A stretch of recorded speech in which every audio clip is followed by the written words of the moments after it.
Let's Dig crew. Thank you for joining this conversation. Today is going to be a good one. Today, we're talking about something that everyone either has in their life or something that they will become at some point in their life. Yeah, I think even if someone aspires to step into leadership roles, bro, you just took the ding word. You just was taking so long. I'm like, why is she talking like this? I was getting there. Okay, you sound like an AI bot. An AI bot. You're the worst. Okay, what we're talking about today is leadership. You either have a leader in your life or someday you're going to become a leader. And we are really What about if you are a leader? Or you already are a leader. You left out a very big point. The people that are leaders. This ain't for people that are currently Listen, leaders. guys, we don't take twos. This is just going to be it. We don't do take twos. Yo, if you guys are looking forward to this conversation, be sure to hit that like button, hit that thumbs up here on YouTube. Shout out to all of our LDC folks that's been rocking with us. You can also hit that little heart sign too as well. If this channel has been a blessing to you, if you're joining us on Apple, if you're joining us on Spotify, don't be shy. Leave us a little review right back. Send us a little comment. We want to know how we're doing. Like, our goal is to make sure that we're being a blessing to you guys and that we're able to just empower you guys and just pour and plant seeds that can change your lives. And so we don't have all the answers, but we have scenarios, we have questions, we have thoughts, we have experiences. And our prayer is that every single time you sit in on these conversations, that you pick up a seed, you pick up a nugget, something that can encounter, that you could have an encounter with God. Are you rewriting our purpose statement right now? Because you said all of that. And you didn't say why we're here. We are here to help you grow a deeper relationship with God, others, and yourself. So that's why today we are talking about leadership. So if you're ready, let's dig. You know, leadership is interesting too, because, you know, we always think of the word leadership as someone who's the boss in the room and someone who's in charge. But when I look at the word leader or the thought or the concept leader, I think of those that are able to influence those that are around them. Right? Those that are able to lead a cause or lead a movement or be able to turn a room around. You don't actually necessarily have to be the manager. Right. That's you know, true. you don't have to be, title. You don't have to have the title. I think so many people are so obsessed with titles and they think like, well, make me the leader. And I'm guilty of that too sometimes. Sometimes I'm like, well, give me the title, give me the position. But when you really think about it, it's like step up to the plate, bring a change to the room, influence people, inspire someone. And I think there's a big difference between managers and leaders. Absolutely. Managers tell people to do. Leaders inspire people to do. That's a really good differentiate. Right? I saw you turn into a manager one time. I sure did. Man, and I thought, I was like, this is it. I was working at a salon. They asked me to step up as assistant manager. And to be clear, there was no like regular manager above me. So it was pretty much the management of the salon. Yeah. And I was very excited for that opportunity. I had a really good relationship with all the girls. I got along with them. And so I was pumped. I was like, if I finally get to move up to management. And I called a meeting, and boy, when I tell you, I had to eat the biggest piece of humble pie. Actually, it was the entire pie, because the meeting blew up in my face. Girls stormed out of the meeting. That's crazy, and bro. I was sitting there dumbfounded because I thought I had good relationships with all of them. So that meant I could lead them. Yeah. And that wasn't true. Like, there's so many more layers to leadership, more than just having a good relationship. And so that was my first taste of it. And I was like, yeah, this sucks. It's wild this is too. rough. So someone asked us a question. We're doing an interview a couple of weeks ago, and the question that we were asked was, what has been the greatest joy and struggles in leadership roles while in church or even in your community? And it sounds like you've started to answer this in this community side. Yeah. You working at the salon, being a manager, and you thought because you're a manager, you're now the people's leader.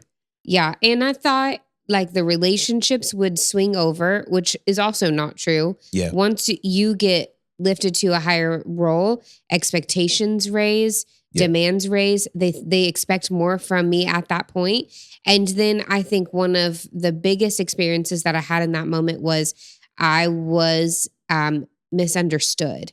Like if I had a conversation with a girl when I was just lead stylist to another stylist, they would understand where I'm coming from. Yeah. As soon as I got put in that leadership role and I had the same conversation, they all of a sudden didn't understand me. Yeah. And I'm like, that's not what I said at all. Like it was just almost overnight. Once I got that title, they no longer gave me the benefit of the doubt of like, oh no, I know Danny Lee. She didn't mean that. She wouldn't do that. Nope. As soon as I became assistant manager, it was like, she did this, she did that.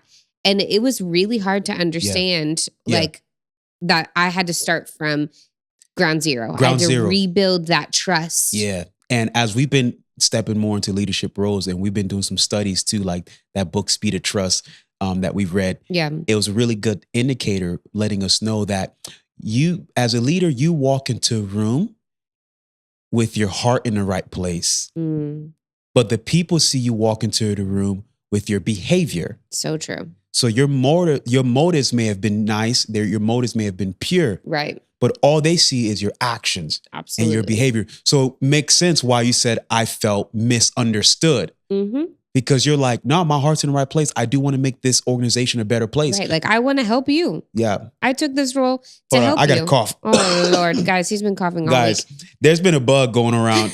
There's been some type of flu going around. And I think I caught it like a week ago. I'm good now. So, why am I even telling y'all? Y'all watching this on YouTube. Yeah, they're not going to catch nothing. But all to say, like, you're right. I went in with best of motive, best intentions. I took that title so that I could make it better for them. Yeah. And then all of a sudden, when I was sitting in that seat, I became the enemy. I became the bad person. I became the one that they were upset with. Here's my question for you is, going back to the main question, what has been one of your greatest struggles while being in a leadership role? Like one of your greatest struggles? My greatest struggles. I think balancing. So there's something that I know God has gifted me with, and that is to be friends with people, like to be warm and open. And you are. You're like, mad friendly. I'm like ready to go. Like I can be super friendly. And that's just a gift God's given me. Yeah. But it also has been a struggle to learn how to harness it and not allow people to get hurt because of it. Yeah. So a lot of times I will connect with someone and I'm like, oh, this is so fun. Or like from the movie Step Brothers, did we just become best friends? They think, did we just become best friends? I may not. I just think, oh my gosh, I clicked with you. This is so cool. I love that. That's great. I'll see you next week.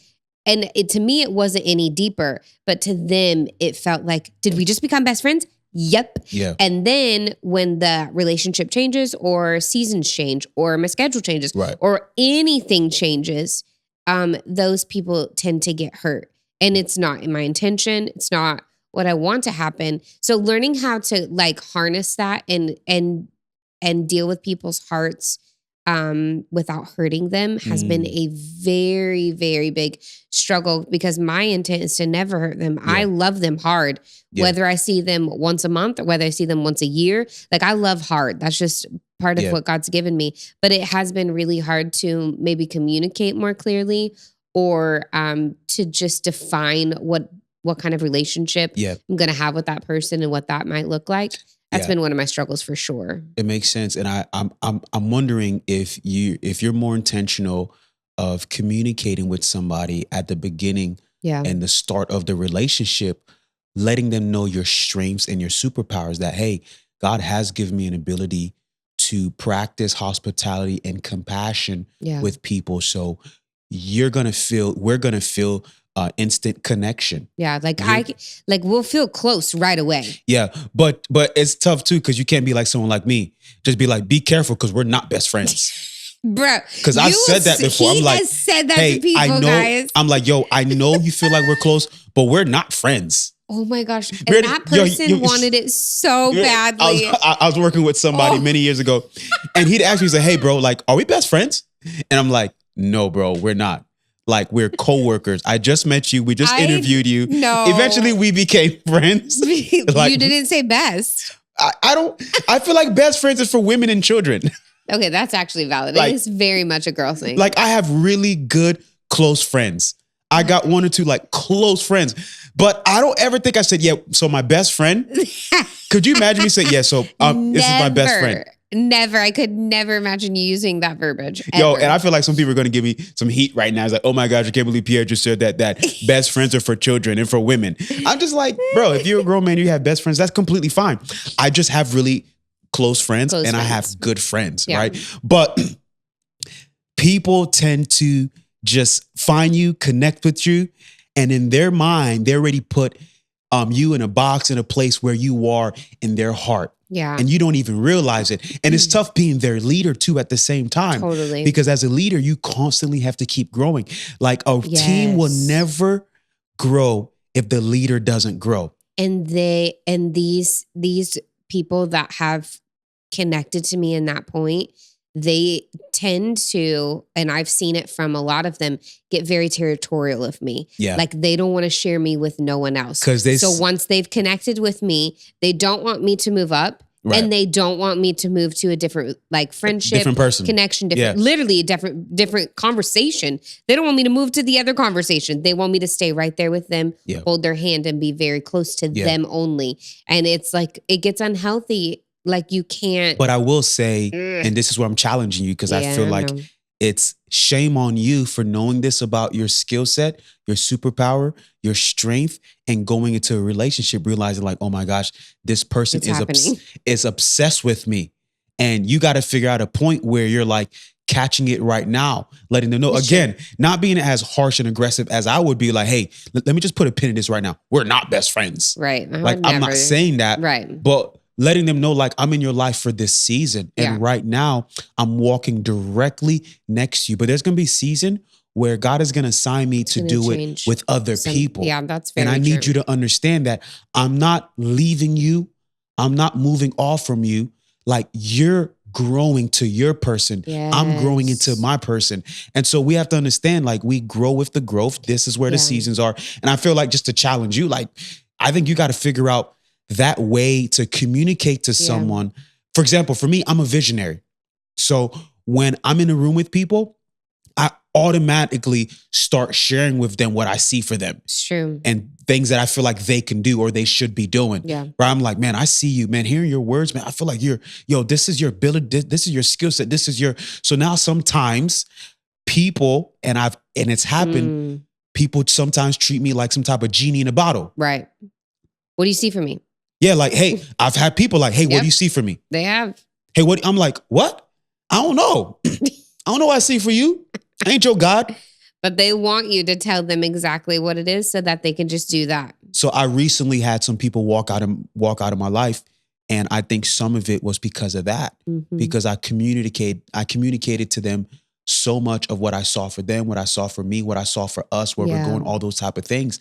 And when it didn't turn out the way they imagined it or the way I might have described it, or none of it worked out the way we dreamed of it. So it's almost like I let them down. Yeah. And I'm realizing like I need to do a better job at whenever I'm sharing with someone and I'm using my skill set to cast visions or thoughts or dreams or ideas, to give disclaimers of like, hey, I'm just sharing you what I see, but I'm not your God. That's true. I'm not the Holy Spirit. I can't make this happen for you. Yeah. You got to put in your own work. And I'm also a human. I'm a man. My perception, my perspective might be off today. That's true.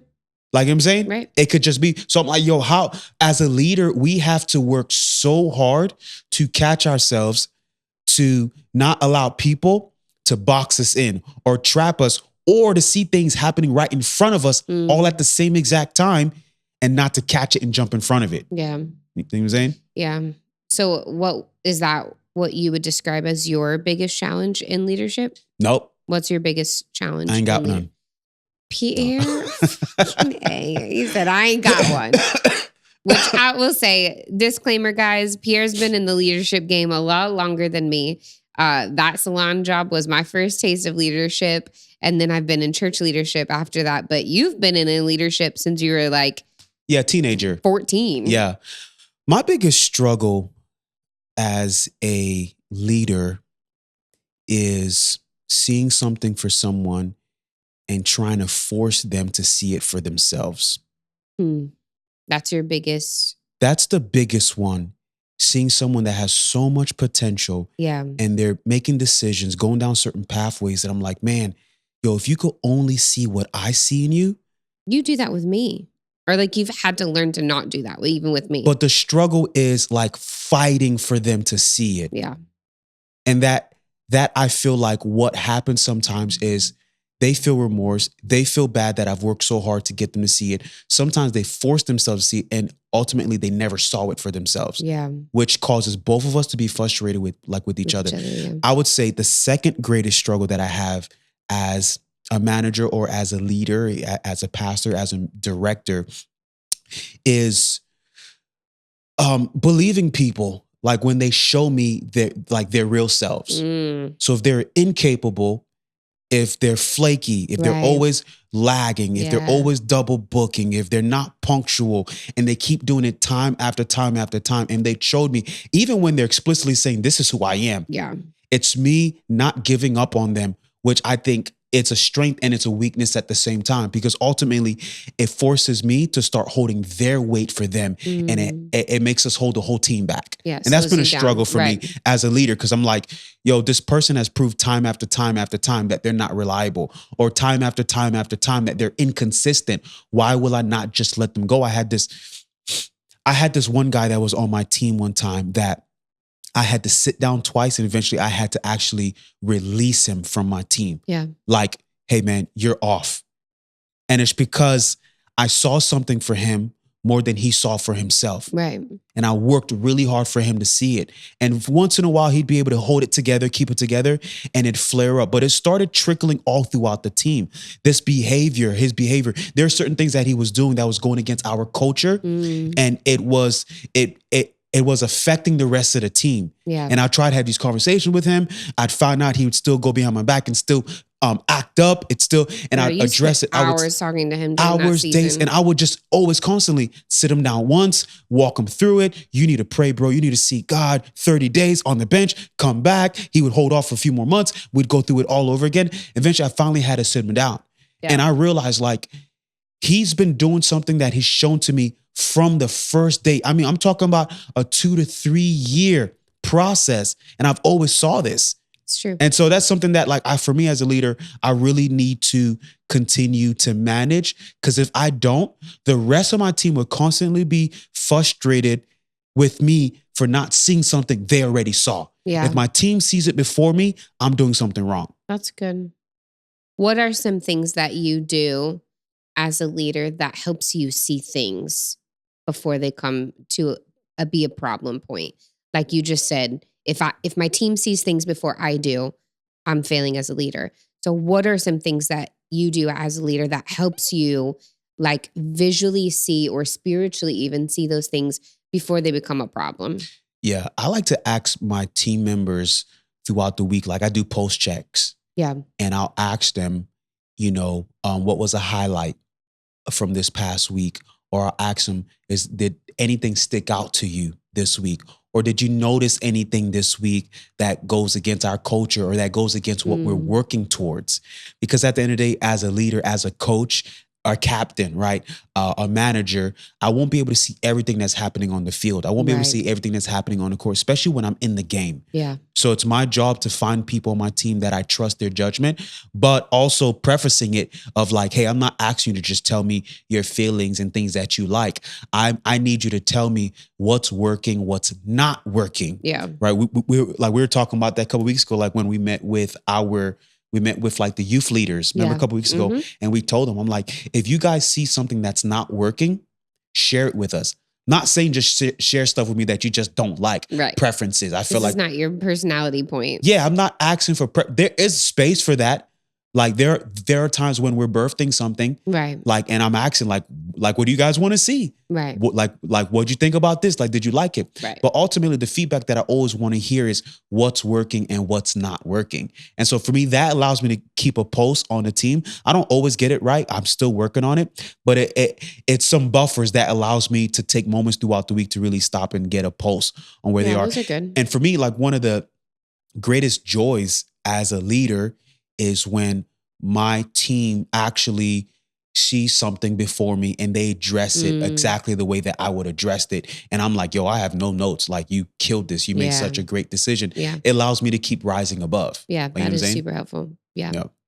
I think another thing that I struggle with in leadership is just, it's what you call the lion and the lamb, like the softness, but also the challenging part of a leader. Like when they say say they're scheduled to serve and they call out at church and they, whatever the case may be, like being soft and understanding, but then also like calling them and challenging them to raise to that moment and be like, okay, but can you push through?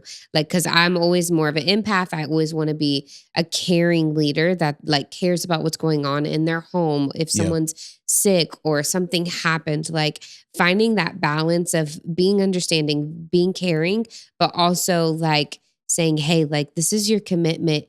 Do you think that you can stick to your word? Can you make your word dependable? Or does this kind of change how I can depend on you going in the future? Like finding that balance is it. And I think that's the nurturing side of me. That's the mothering side of me where I just want to be caring and kind and it's okay. Don't worry. We'll figure it out. It's okay. Cause that is important. But so is like, hey, does this change how I count on you going forward from this? Because this makes me feel like I can't count on you as much. That's big.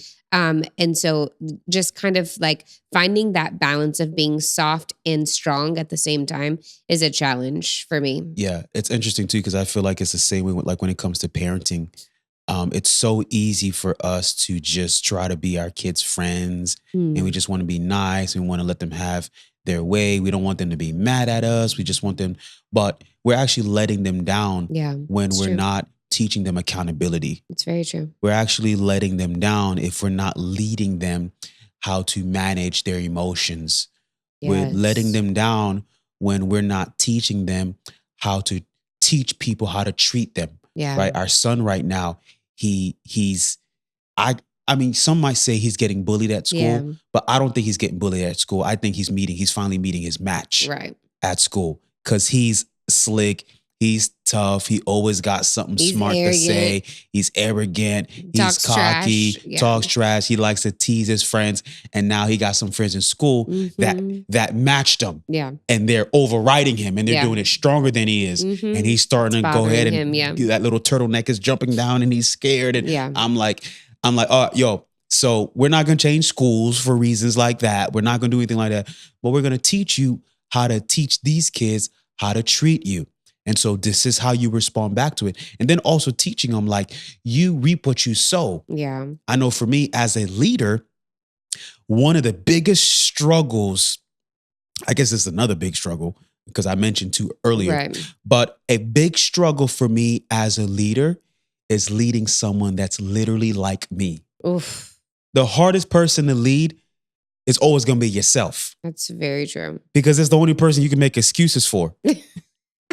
It's the only person that you'll cover up for.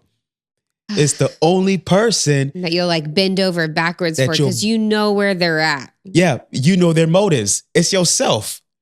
It's the hardest person to lead. It's yourself. But the second hardest person to lead is someone else that's like you. Yeah. Think about that. I just was realizing that you're saying both. Leading yourself and leading someone like you. You're saying both options. I'm saying both. Right? I'm saying both. Leading yourself, right? Talking yourself out of not hitting snooze. But you justifying it at the need to talk about it. You justifying it at the same exact time. Or you're defending that person. You're defending yourself. Like, well, why are you talking in third person? Like, yeah, he had to sleep. You're talking about yourself. Way. Yeah, he was tired. He was tired. He had a long day yesterday. Who had a long day? You're talking about yourself right now. That's trash, bro. And then all of a sudden you start leading someone else that's like you and you're looking right in the mirror. Why are you yawning right now? Guys, I tried to hide it and he called me out. Also, you left the AC on. I'm freezing. I did not leave the AC on. That's the fan. By the time we're done, it's going to be 54 degrees in this house. Relax, man. We can't have them like watching me sweating right here. All right. So first of all, second of all, let me say this because I said this early. Third of all, fourth of all.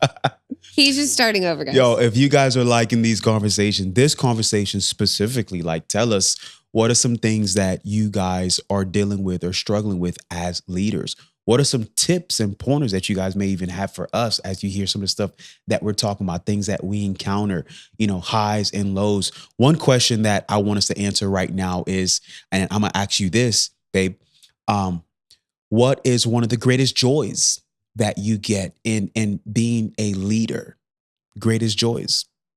Greatest joys of being a leader. So I served as children's director for a year and a half.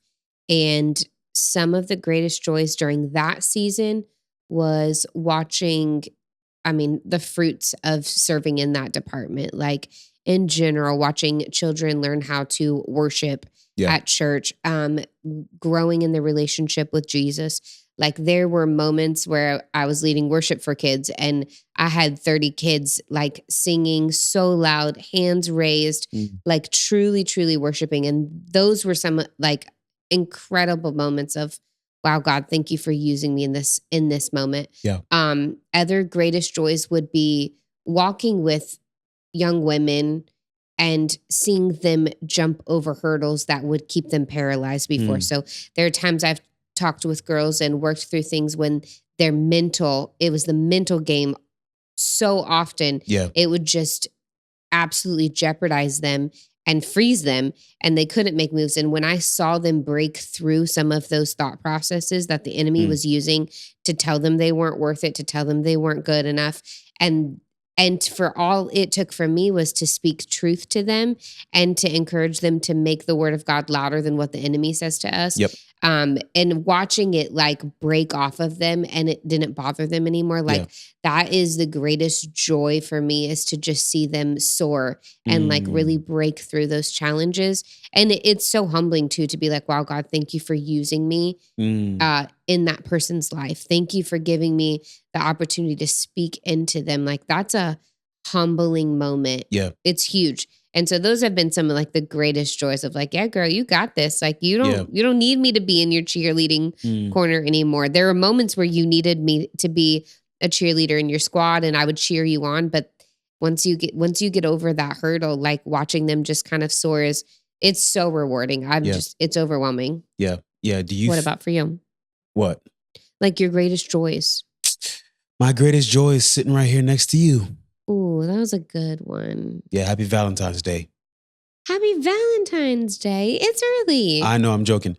That was your gift. Was a shout out on Let's Dig the podcast. No, I'm playing. I've been looking at some stuff. Oh, I see. It's on your mind. I'm excited. I have been. All I've been thinking about is our son's birthday is that weekend. No, it's good. Like you take cash, right? I do. Cash up. Nah, man, it's been like really cool. I think this is not just a joy, but I really want to just encourage us and people that are even listening right now to really obsess over the purpose of why you're a leader. A leader is not a task. A leader is not a title, right? A leader is an assignment. You have an opportunity to lead people through the mission. My job as a leader, for me, when I step into the room, it's not just to get things done. We will get things done. We will check things off the list. Like we will accomplish the things that we came to do that day. But ultimately, like my goal is to help people find their purpose in God. Yeah. My goal is to help someone fulfill a mission, not just a checklist off of positions. Because I think the task, the things that we do, that we'll never find fulfillment in that unless we know why we are doing it. Yeah. I've watched you in the last year step into leadership roles. There are times where you didn't even know what you were doing or why you were there. Yeah. And even today, we had a conversation at breakfast. Yep. I'm like, your purpose is not to just fulfill a policy or a procedure or protocols. Right. As people are literally looking to you to walk alongside them. And it's not even necessarily to even have answers. Yeah, because I don't always have them. No, it's not to have answers, but it's to walk with them with a sound mind. Yeah. It's to point them to the answer. Yeah. And that's one of the greatest callings of being a leader. It's challenging because, like I said earlier, the hardest person to lead is always going to be yourself. Yeah. Like everybody gets better when the leader gets better. Right. You know what I mean? And so that's a hard challenge to take on personally, because there's some days you don't want to get better, or there's some days you don't want to put in the work to get better. You do want to get better, but it's the work. It's like, all right, you're going to have to read books. It's the discipline, be disciplined. You're going to have to get on the podcast. You're going to have to check yourself. Yeah. You're going to have to be the first one to say, I'm sorry. You're going to have to be the first one to look at yourself before you look at everybody else on your team. And sometimes as a leader, you don't want to put in all that work. Bro, that one part that you just said about you have to be the first one to say you're sorry. Like, I think that is one of the biggest hurdles and pills to swallow when you do step into leadership roles, is knowing you have to be the first one to accept responsibility. Everything rises and falls on leadership. Yeah. And it's not necessarily even just saying the word sorry. It's what you said. It's just owning the failure. Accepting the responsibility. Accepting it. Being responsible and owning the mistakes. Yeah. So if something didn't work out right, if something didn't go right, as a leader, it's one of the hardest things to do. Because you put everything in it to make it go right, and it could still go wrong. Yeah. And you have to say, like, and it's the humility thing too, of like, because once you get, if you're in a role and pride is all you're feeling, like, the Lord will humble you. Like, pride comes before a fall. That's Bible. Mm-hmm. So knowing that as you're sitting in a role of leadership, as long as you stay in humility and say, hey, that was my bad. I truly tried my best, but I can see how it didn't come how I wanted it to. Yep. This wasn't the outcome I was looking for, or that wasn't what I wanted you to hear. Yep. I'm sorry that that's what you heard in my words. That wasn't my intention. Like, all those things. It makes you an incredible leader. I remember one time talking to a parent from our church, and I was talking about there was a conflict, and I said, did you apologize to that teenager? And the mom was very upset at the very idea of apologizing. Yeah. But I remember what it did to us in our relationship with our son when we started to apologize and say, I'm sorry, I got really upset and I shouldn't have done that. Or I'm sorry that that happened. I did that wrong and I could have done better. Even yesterday, I took him to the dentist. He's super afraid of the dentist, and I downplayed the appointment. I thought it was going to be a very simple appointment, and it ended up being painful. And after the appointment, after we were in the car and no one is around, I looked at him and I was like, hey, I want you to know that is not what I thought was going to happen today. I did not lie to you. I told you what I thought was going to happen. And I'm sorry that hurt today at the appointment. Are you okay? Like, I want him to trust me. Yeah. I want him to think, I didn't want him to think that I was just downplaying it the whole time. And so all those things as leaders, of like the humility, the humbleness, like it has to be the main character that you carry, and knowing within the same hand, humility and like what God's placed inside of you, what he's called you to do. Those things go 2 and 2, you will be an incredible leader. Yeah, man. Yeah, that's it. That's all, folks. That's all we got for you guys today, man. We've been having these conversations in our home every single day. It's all the time, y'all. I wish y'all would know. Like, he literally said today was our breakfast. And I was like, this was part of our breakfast conversation. Yeah, we just talked about the responsibilities that we carry as a leader, and areas that we need to grow in, areas that we need to step it up in, holding each other accountable, checking each other. Even now, there are things that we're listening to, things that we're watching, podcasts just like this, conversations. You know, I would encourage everyone that strives to be a better leader, because we're all leading somebody. Even if you're not leading others, you're still leading yourself. Yeah. And everyone who has the desire to be a better leader, like, make the conscious decisions to seek God and God's wisdom and his guidance. Start getting into the proper books, start finding the right podcasts, start finding the right people. But more importantly, like, stop lying to yourself. You know, go easy on yourself at the same time. We talk about this, right? Having relationships with ourselves. Leading ourselves is one of the most challenging things that you could do. But when you have God in your life, when you have the Holy Spirit leading you, Holy Spirit opens up your heart so that you can see the truth, you can see the depth, and then that allows you to even find cleansing in your soul throughout those situations. And for me as a leader, that helps me when I'm able to sit down and realize. Today I made a comment at the house that I said, man, like, you know, like, I need to start doing this. I said a comment, and I said, you know what? I take that back. I am starting. Yeah. Remember I said that? Like, today, changed it. Yeah. Like, I need to start stepping into that. I need to start stepping into that situation. That's what I said. And I said, you know what? I take that back. I'm stepping into that situation. Mm-hmm. Yeah. When we say I need to start, it's giving us like time to milk it. It's giving us, we're stalling. We're making excuses for like why we haven't done it yet. And we start telling ourselves like, we're going to do it. I haven't started yet. No, tell yourself you're going to start it and find someone to hold you accountable. So that's all I really got to say. Like, all right. I'm going to end with these two scriptures that I had.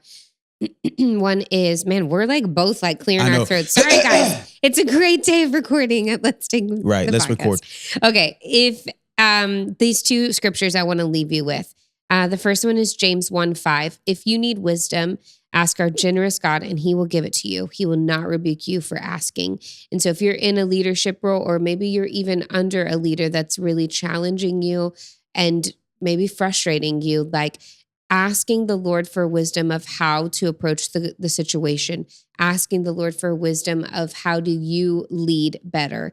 It literally says he will give it to you. So that's James 1:5. And I want to just encourage that. And then lastly, I want to end with this one. It's Galatians 6:9. So let's not get tired of doing what is good. At just the right time, we'll reap a harvest of blessing if we don't give up. Yeah. Leadership is hard. Leadership literally pulls out the strengths and weaknesses of yourself and the gifts that God's given you, and it makes you see yourself in a different way. And we have to keep going. We have to keep doing the hard work, the discipline of what Pierre said, of listening to podcasts, reading the right books, finding the right mentors, doing the hard work to be a leader that can bring people closer to God and point them to him. I will not be a leader. I pray that I will never be a leader that pushes people from God, but that I'm only a leader that leads people closer to a walk with Jesus. And so I just want to encourage you all with that scripture. Don't grow weary in well-doing. Do the good work, you will reap a harvest. And most of the time that harvest will be when you get in heaven and there are crowns in your, or jewels in your crown, and that you led people to be closer to Jesus. So that's it. I'm done. That was my two scriptures. I want to encourage y'all. We love y'all. Thank you for joining this conversation. Don't forget to subscribe, send this to someone you love, and we'll see y'all next time.